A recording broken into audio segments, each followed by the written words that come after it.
E aí, segundo ano, tudo bem, pessoal? Bom, voltamos para nossa matemática B, não é? E como nós trabalhamos a aula 23 e 24 no nosso último conteúdo, vamos dar continuidade, só que hoje resolvendo questões, tá bom? Bom, vocês lembram que eu trabalhei com vocês anteriormente a área de elementos geométricos, né, na geometria analítica.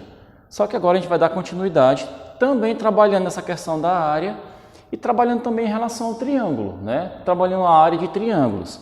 Lógico, eu acredito que você lembre, né, que nós trabalhamos na aula passada essa questão da área, onde ela vale meio da determinante, no caso no módulo, né, o módulo da determinante entre os pontos que constituem esse triângulo, tá? A determinante montada pelos pontos que constituem esse triângulo, você pode observar que multiplicando por meio o módulo dessa determinante, você acha a área dessa figura geométrica, tá? Então, na verdade, essa aqui é a nossa fórmula principal, tá bom? Ela que vai nos nortear, assim como aconteceu na questão anterior, tá bom? E para dar continuidade no nosso material, eu vou continuar também resolvendo essas questões, tá bom? Nós paramos na segunda questão da nossa aula anterior e ela fala o seguinte, me acompanhe. Os pontos A, B e C são vértices de um triângulo de área 6. Os possíveis valores da constante, tá, contida no ponto B é... Então, na verdade, a questão quer que você encontre o valor desse ponto aqui. No caso, ele quer que você encontre o valor da ordenada que está contida no ponto B. No caso, o valor de y, né? Essa constante aqui, tá bom? Então, o que você vai fazer? Você vai utilizar o mesmo método que nós trabalhamos na aula passada, utilizando essa equação, tá bom? Só que aplicando nessa determinante, tá certo? Bom, quem seria a minha determinante? A minha determinante, ela é dada por esses três pontos, formando o quê? Colunas diferentes, tá? Sendo que nossa última coluna é uma coluna o quê? Unitária, tá bom? Então, fica como? No caso, fica menos 1, 1 e 1, tá? Menos 1, 1, 1 e K, tá bom? 2 e menos 2, 2 e menos 2, aqui é 1 e aqui também é 1, tá bom? Nós temos aqui nossa matriz do tipo 3 por 3, né? Vamos achar a determinante dela, tá bom? Então, no caso aqui, você repete essas duas primeiras linhas, no caso fica menos 1, 1 e 2, fica 1K menos 2, tá bom? Para que você ache essa determinante, o que você vai fazer aqui nesse caso? Bom, você vai multiplicar os elementos transversais, as linhas transversais. Os elementos aqui são positivos, né? E aqui são negativos. Você vai multiplicar os elementos nas linhas transversais. No caso aqui, olha, no caso à esquerda fica positivo, tá bom?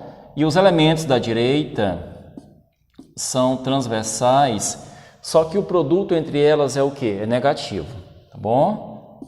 Bom, fazendo esse cálculo fica como? Se você começar pelos pontos positivos, no caso vai ficar menos K, tá? Mais 2, menos 2, ok? Os pontos negativos, no caso aqui eu vou multiplicar quem?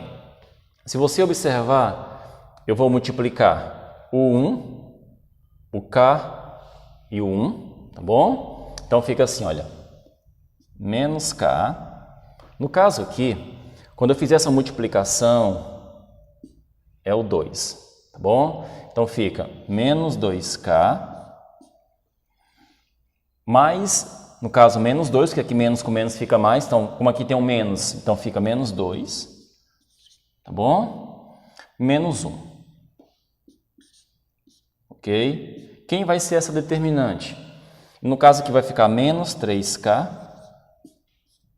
tá? Esse mais 2 aqui eu corto com esse menos 2, eu posso fazer isso. Tá bom? Esse menos 2 aqui eu somo com esse menos 1, então fica menos 3. Então, isso aqui é a nossa determinante, tá? É o valor dela. Então, você vai colocar isso na nossa equação da área. Como vai ficar? Então, olha o que você vai aplicar aqui, ó. A nossa área aqui nessa questão, ela vale 6, ok? Então, fica 6 é igual a meio do módulo dessa determinante. No caso, fica menos 3K menos 3. Lógico, tudo isso no módulo, tá bom? Bom, então você pode perceber que vai dar o quê? Fica módulo de menos 3K menos 3 é igual a 12, né? Você multiplica, você pode observar que você multiplica esse 2 por esse 6. Você faz meio pelos extremos, tá bom? Então, professor, então é simplesmente achar o valor de K? Não. Você pode observar que nesse caso aqui, como é um módulo, esse valor aqui ele pode assumir valores positivos e negativos, né? Então, analisando, eu posso ter isso aqui, olha. Eu posso dizer que menos 3K menos 3 é igual a 12, é a primeira possibilidade. Ou se não, menos 3K menos 3 vale menos 12, né? Ou é igual a mais 12 é igual a menos 12. Isso aqui é uma questãozinha de módulo que você trabalhou no ano passado, tá bom? Para que eu possa resolver esses valores, fica como? Eu vou resolver o primeiro item. Como fica o primeiro item?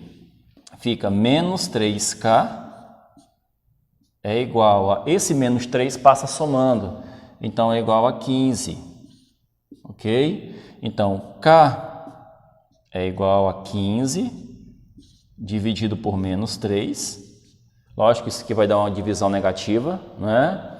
Então, o meu valor do K vai ser igual a menos 5. É o primeiro valor que o K assume, né? Essa constante assume. Qual seria o segundo valor que ele vai assumir? Nós vamos agora considerar o segundo ponto. Então, fica menos 3K, ok? Menos 3 é igual a menos... Desse caso aqui vai ser igual a menos 12. Então, o que você vai fazer? Esse 3 passa somando, só que na verdade vai acabar subtraindo, porque fica dessa maneira, ó, menos 3K é igual a menos 12 mais 3, não é?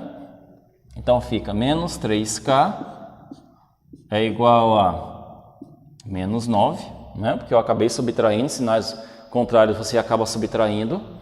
Então, na verdade, o valor da constante é igual a 3, né? Então, na verdade, essa constante ela assume dois valores. Por quê? Porque quando você trabalha com módulo, sempre um valor, na verdade, se esse valor está contido no módulo, ele vai sempre assumir dois valores, que é um positivo e um negativo, tá bom? Nesse caso aqui, os valores encontrados por essa constante é menos 5 e 3, tá?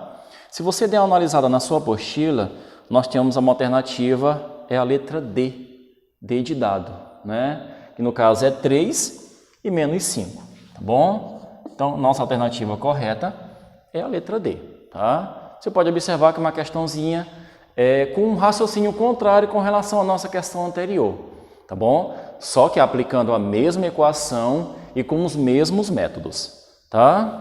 Bom, pessoal, eu volto já com a próxima questão, vou só apagar aqui esse quadro, tá certo? Para que a gente dê continuidade nesse raciocínio, tá bom? Forte abraço, volto já. Bom, gente, voltamos, tá? Voltamos agora com nossa próxima questão, nossa terceira questão, tá bom? E é necessário que você faça uma interpretação, ok? Bom, pegando sua apostila, dando continuidade, ela fala o seguinte: determine a área do quadrilátero limitado pelas retas. Bom, o que são essas retas? Nós temos aqui a reta R, S, T e U. São 4 retas, lógico. Eu preciso ver se essas retas, se elas se cruzam, formando ângulos maiores ou menores que 90 graus, tá bom? Ou melhor, se formam retas paralelas ou perpendiculares ou transversais, tá? Eu já observei que a reta T e a reta U, o x é igual a 0 e o y é igual a 0. Então, toda vez que isso acontece, significa que essas duas retas aqui, elas são os eixos. Ou melhor, o eixo y e o eixo x, tá certo? Então, quando eles determinam isso, por exemplo, eles falam o seguinte, olha, a reta T, tá? A reta T aqui, o x é igual a zero. Tá bom? Então, se o x é igual a zero, ela representa o quê? Ela representa o nosso eixo y, porque o x é igual a zero para ela. Tá?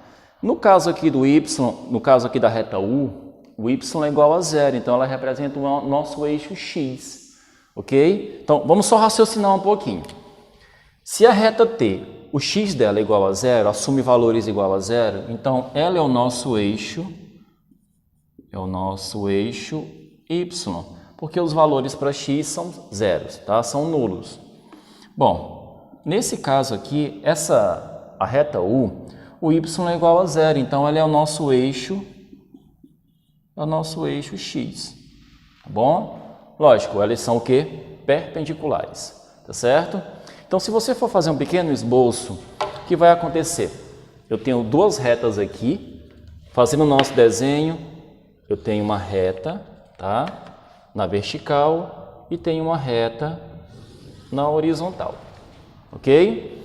Essas retas aqui, olha, essa aqui é a minha reta T, é o eixo Y. Então, aqui eu tenho minha reta T, que na verdade é o nosso eixo Y. E tenho a reta U. A reta U é o nosso eixo X. Tá? Espero que vocês tenham entendido. Porque essa reta na horizontal é a reta U, no caso o eixo X. E essa reta na vertical, tá bom? É a nossa reta Y, na verdade, nossa reta T, que é o eixo Y. Tá certo? Bom, e aqui nós temos retas. Com certeza essas retas aqui elas vão assumir valores e elas vão transversar, porque eu já observei que aqui tem um menos 3 e aqui tem um menos 1, tá bom? Então, por exemplo, se eu zerar os valores para x, se x aqui for igual a zero, o y é igual a 3, tá? Então, por exemplo, nessas duas retas, se eu zerar um dos elementos, tá? Ou o eixo y ou o eixo x, um deles assume o valor igual a 3. Então, por exemplo, nesse caso aqui, ó, para x igual a zero, se o x for igual a zero, o y é igual a 3. Tá? Ou se o y for igual a zero, o meu x que é igual a 3. Tá bom? Então, essa reta é definida pelo ponto 3, 3, tá bom? 3, 3, por que 3, 3? Porque ela toca aqui, olha, ela toca o 3, tá? Aqui, olha, no eixo das ordenadas, e ela vai tocar o 3 no eixo das abscissas, tá? Ou melhor, no eixo X, tá bom? Ela vai fazer isso aqui, olha. Eu vou ligar os pontos 3, 3. Então, aqui é o nosso ponto 3, ok? Então, se você fizer uma ligação, olha, essa reta ela é transversa, passando pelos pontos 3. No caso aqui, eu vou chamar isso aqui de ponto P, para você entender. Então, na verdade, aqui é 0, 3, tá? Aqui é o ponto 3.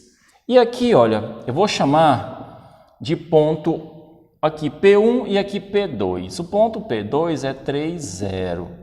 Nesse caso aqui, o y assume os valores 0, tá bom? Espero que vocês tenham entendido, tá? Então, se eu zerar um dos elementos aqui nessa equação, o outro assume o valor igual a 3. Então, essa reta passa pelos pontos 0, 3 e 3, 0, tá bom? Bom, a mesma coisa acontece para a reta S. Essa aqui é a nossa reta R, tá? A reta S, então, nesse caso aqui, eu vou ter o quê? 1, aí você passa a reta aqui, olha, 1, e na verdade aqui também vai ser 1, tá bom? No caso, esse ponto aqui é o ponto 0, 1, e esse ponto aqui é o ponto 1, 0, tá bom? Então, aqui eu tenho minha reta S, ok? Professor, depois de toda essa construção, qual seria a necessidade de resolver essa questão? O que ela necessita? Ela quer que você encontre essa área aqui, ó. Ela quer que você encontre essa área entre essas duas retas, tá bom? Como é que você faz para encontrar essas duas áreas? Tá? Ah, professor, vou ter que usar determinante? Não. Essa questão aqui é uma questão de interpretação pura, tá? Você nem precisa utilizar aquela fórmula da determinante. É só simplesmente você achar a área do triângulo maior, ó, que eu vou chamar de A1. Quem é a área do triângulo maior? Fica 3 vezes 3, não é? No caso, fica 3 vezes 3 dividido por 2. Isso aqui vai dar 9 sobre 2. Essa é a área do triângulo maior, que é a área do triângulo 303. Tá bom? A área do menorzinho, quem é a do menorzinho? Que eu vou chamar de área 2. Vai ficar 1 vezes 1 sobre 2, que no caso vai dar meio, né? Essa é a área do triângulo menor, do pequenininho. No caso é o triângulo 101, tá bom? Só que ele não quer nem a área do maior nem a do menor, ele quer a diferença. Então, para você encontrar essa área aqui, ó, essa nossa área, que eu vou chamar de área resultante, quem é essa área resultante? É a área maior, que no caso fica 9 sobre 2, menos a área menor, que no caso fica 1 sobre 2. Ok? Isso aqui vai ficar 8 sobre 2, né? Porque você subtrai os numeradores e mantém os denominadores, já que eles são iguais, tá bom? Então, essa área resultante é igual a 4, né? Ou melhor, a área do nosso da nossa área aqui, nossa área destacada, é 4, tá bom? São 4 unidades. Então, significa o quê? Eu não precisei utilizar a fórmula da determinante. Eu simplesmente tracejei as retas, tá? E encontrei essa diferença de área utilizando o quê? Utilizando a nossa geometria básica, né? As nossas fórmulas de área para a geometria plana, tá certo? Bom, pessoal, eu volto na próxima aula, tá? Nós vamos retornar e vamos trabalhar a nossa apostila, que no caso vai ser a apostila 7. Vamos finalizar a nossa apostila 6, tá certo? Vamos dar continuidade à nossa apostila 6 depois do período de reorientação, que eu acredito que aqueles que conseguiram passar nesse bimestre vão ter uma folgazinha aí de uma semana, né?